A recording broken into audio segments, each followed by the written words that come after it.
ആലപ്പുഴ നഗരത്തിലെ കനാൽ നവീകരണ പദ്ധതി ജനകീയ പങ്കാളിത്തത്തോടെ പുരോഗമിക്കുന്നു. ആലപ്പുഴ പൈതൃക പദ്ധതിക്കും വിനോദസഞ്ചാര സാധ്യതകൾക്കും പുതുജീവൻ നൽകുക എന്ന ലക്ഷ്യത്തോടെ ജില്ലാ ഭരണകൂടത്തിന്റെ നേതൃത്വത്തിലാണ് കനാൽ സൗന്ദര്യവൽക്കരണ പരിപാലന പദ്ധതി നടപ്പിലാക്കുന്നത്.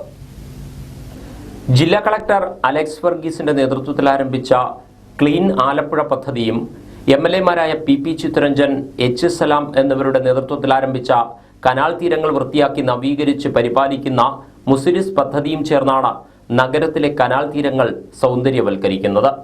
ആലപ്പുഴ നഗരത്തിലെ വാടക്കനാലിന്റെയും കമേഴ്സ്യൽ കനാലിന്റെയും തീരങ്ങളാണ് ഇപ്രകാരം സൗന്ദര്യവൽക്കരിച്ച് വികസിപ്പിക്കുന്നത്. മട്ടാഞ്ചേരി പാലം മുതൽ പുന്നമട വരെയുള്ള 11 കിലോമീറ്റർ കനാലോരമാണ് ഇതിൽപ്പെടുക.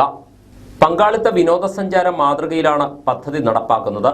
പൊതു സ്വകാര്യ സ്ഥാപനങ്ങൾ സ്ഥലമേറ്റെടുത്ത് വൃത്തിയാക്കി നവീകരിച്ച് പരിപാലിക്കുകയാണ് ചെയ്യുന്നത്.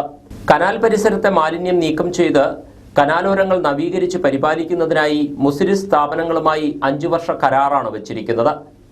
സ്ഥാപനങ്ങൾ നൽകുന്ന രൂപരേഖയിൽ മുസിരിസിന്റെ അംഗീകാരത്തോടെയാണ് നവീകരണം.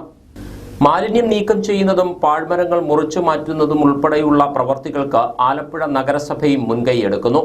പദ്ധതിയുടെ ഭാഗമായി നഗരസഭ 200ഓളം ലോഡ് മാലിന്യമാണ് ഇതിനോടകം നീക്കം ചെയ്തിട്ടുള്ളത്.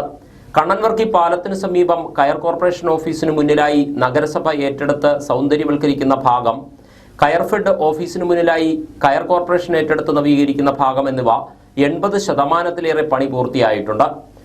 വർഷങ്ങളായി കാടുമൂടിക്കിടന്ന വള്ളംകളിയുടെ മാതൃകയിലുള്ള ചുവർശില്പവും പരിസരവുമാണ് നഗരസഭ വൃത്തിയാക്കി പെയിന്റ് ചെയ്ത് മോടി വരുത്തിയത്. പുൽത്തകിടിയും ലൈറ്റും പിടിപ്പിച്ച് കനാൽക്കരയിൽ ആളുകൾക്ക് സമയം ചെലവഴിക്കാനായി പാർക്കാക്കി മാറ്റുകയാണ് നഗരസഭയുടെ ലക്ഷ്യം.